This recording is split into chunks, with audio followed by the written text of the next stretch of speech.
जय हिंद बच्चों, सीखो प्लस क्लासेस में आपका स्वागत है। आज हम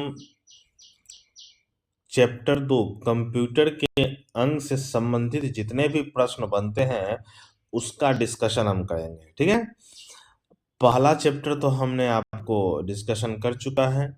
अगर आप उसको देखना चाहते हैं तो पहले उसे पढ़ लीजिए, फिर दूसरा चैप्टर का वीडियो भी हमने डाला है, उससे संबंधित प्रश्नों को हम आगे चलते हैं। ठीक है, चलिए पहला क्वेश्चन आपसे पूछा है कि कंप्यूटर का वह भाग जिसे हम छू सकते हैं उसे क्या कहते हैं। तो जिसे हम छू सकते हैं उसको हम क्या बोलते हैं? Soft hardware. ऑप्शन क्या हो जाएगा? बी, हार्डवेयर बोलते हैं। ठीक है, अगला क्वेश्चन है प्रोग्राम के समूह को क्या कहा जाता है। देखिए, प्रोग्राम के समूह को क्या कहते हैं, उसको हम क्या बोलते हैं? ऑप्शन में क्या हो जाएगा सही? दिया हुआ software, hardware, operating system, processing इकाई।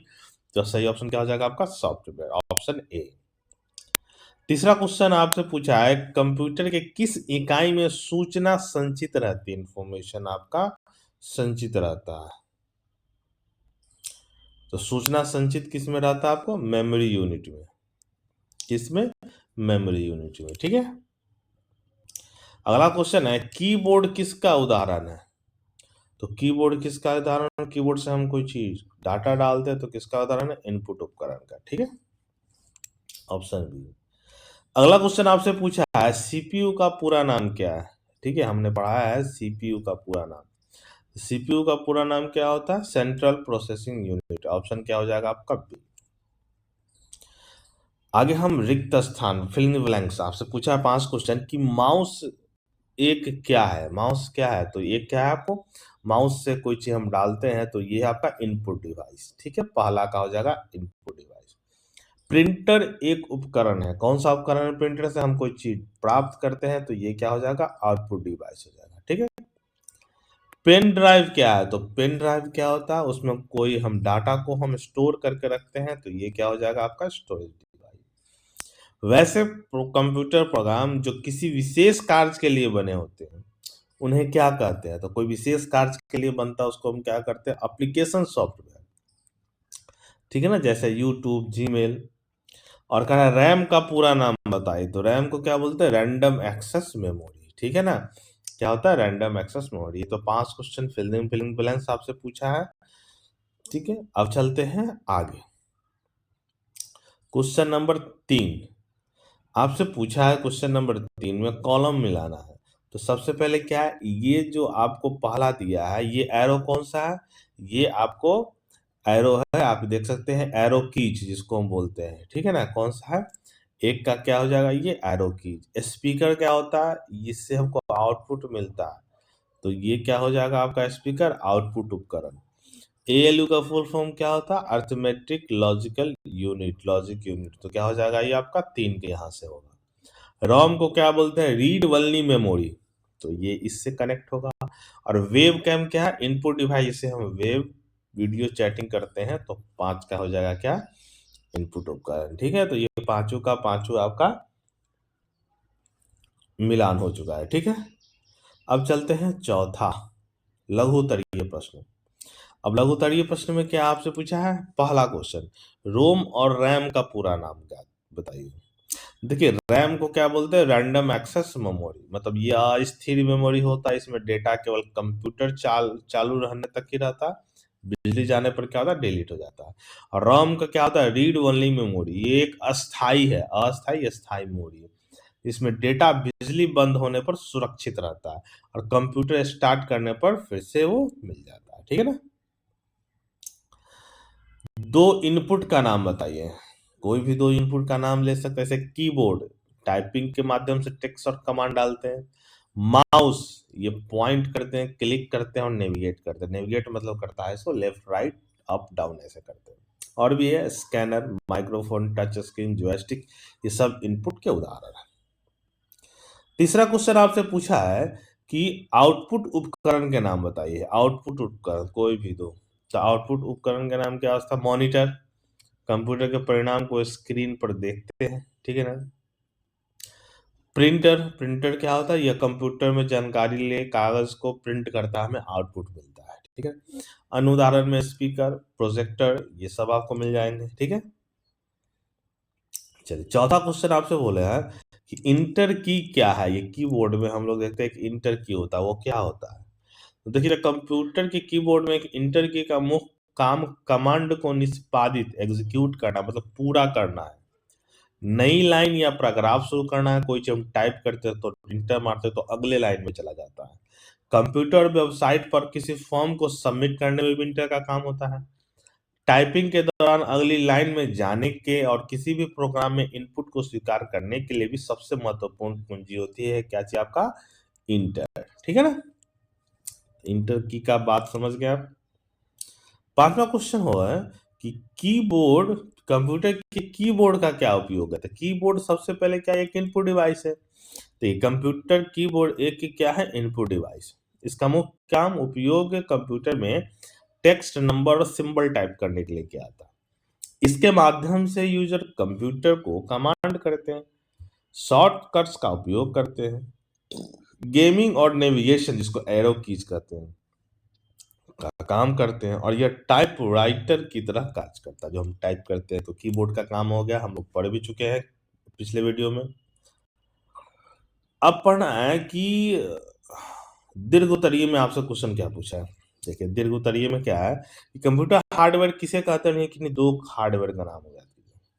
तो देखिए, कंप्यूटर हार्डवेयर हमने पढ़ा है। कंप्यूटर हार्डवेयर कंप्यूटर के वे भौतिक मतलब फिजिकल भाग होते हैं जिसको हम देख सकते हैं, जिन्हें हम देख सकते हैं, छू सकते हैं। कंप्यूटर ही ये हार्डवेयर ही कंप्यूटर को सुचारू रूप से चलाने के लिए आवश्यक होते हैं।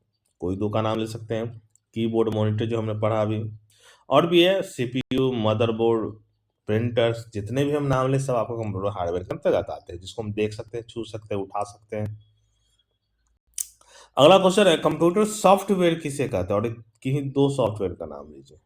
तो देखिए, कंप्यूटर सॉफ्टवेयर क्या होता है, ये प्रोग्रामों, डेटा और निर्देशों का एक समूह होता है, ठीक है ना, ग्रुप ऑफ इंस्ट्रक्शन जिसको हम बोल सकते हैं, जो कंप्यूटर हार्डवेयर को यह बताता है कि क्या काम करना है और कैसे करना है।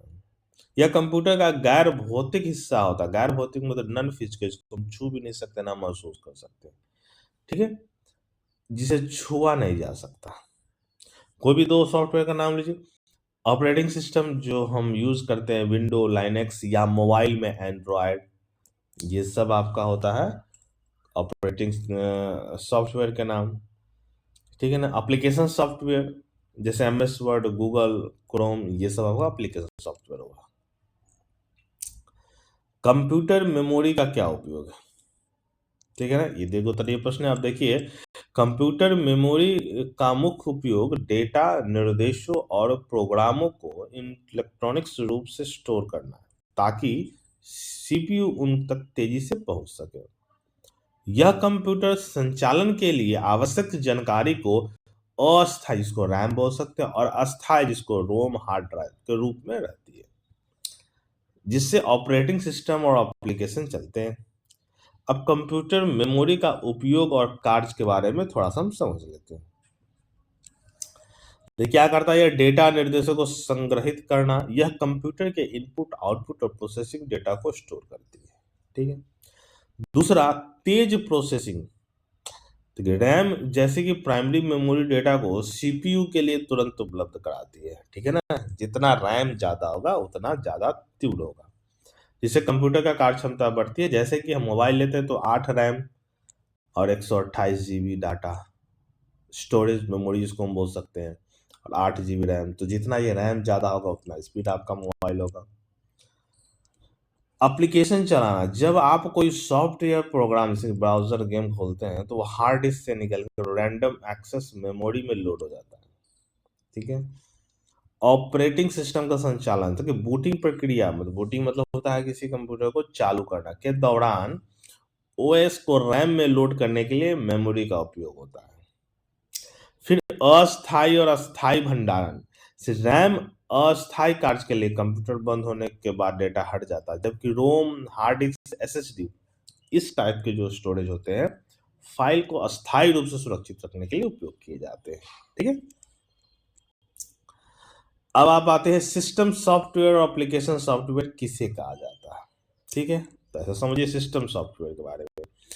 कि वह प्रोग्राम है जो कंप्यूटर के हार्डवेयर घटकों को प्रबंधित करता है और अन्य सॉफ्टवेयर को चलाने के लिए एक मंच प्रदान करता है। इसको हम बोलते हैं सिस्टम सॉफ्टवेयर। मतलब जो पर्टिकुलर सिस्टम के लिए ही जरूरत है, इसके बिना वो काम नहीं हो पाएगा। जैसे कि ऑपरेटिंग सिस्टम, काम क्या इसका होता है, यह कंप्यूटर के संसाधनों से memory, processor, input output device को क्या करता है, नियंत्रित करता है। उदाहरण के लिए हम window, Linux, Android device, driver, compiler, ये सब सिस्टम सॉफ्टवेयर है। यह सिस्टम शुरू होने पर चलता है और बैकग्राउंड में काम करता है। ठीक है, इसे ऑपरेटिंग सिस्टम शुरू होने पर चलता है और तब तक चलता है जब तक उसको बंद ना कर ले। तो ये क्या होता है, सिस्टम सॉफ्टवेयर। अब बात आती है एप्लीकेशन सॉफ्टवेयर। एप्लीकेशन सॉफ्टवेयर ये उपयोगकर्ताओं के लिए एक विशिष्ट कार्य हो, जैसे कि वर्ड प्रोसेसिंग, वेब ब्राउजिंग को कराने के लिए डिजाइन किया गया प्रोग्राम। जैसे कि हम सर्चिंग करते हैं या सर्फिंग करते हैं, मतलब किसी चीज खोजते हैं, तो हम गूगल पर भी खोज सकते हैं, क्रोम पर भी खोज सकते हैं, मोजिला पर भी खोज सकते हैं, विंग पर भी खोज सकते हैं। बहुत सारे ब्राउजर आपको मिलेंगे। ठीक है, यह उपयोगकर्ताओं को जरूरतों के अनुसार विशिष्ट कार्यों को पूरा करता है। ठीक है, जो चीज की हमें जरूरत है उसी चीज का उपयोग करें। जैसे कि उदाहरण के लिए अगर मान लीजिए किसी को फेसबुक की जरूरत नहीं है तो हम नहीं यूज करेंगे, उसके बिना भी कंप्यूटर चल सकता है। ठीक है, एमएस वर्ड इसकी जरूरत नहीं है, उसको नहीं करेंगे, उसके बिना भी चल सकता है। तो ये सब क्या एप्लीकेशन के आधार पर है। ठीक है ना, मुख्य बात यह है कि ये केवल तब चलता है जब उपयोगकर्ता इसे खोलते हैं। ठीक है ना, जब तक नहीं चला जाता इसको नहीं खोलेंगे। ठीक है, अब मुख्य अंतर अगर समझ लीजिए कुछ बातें, कि सिस्टम सॉफ्टवेयर के बिना कंप्यूटर नहीं चल सकता, जबकि एप्लीकेशन सॉफ्टवेयर के बिना सिस्टम चल सकता है।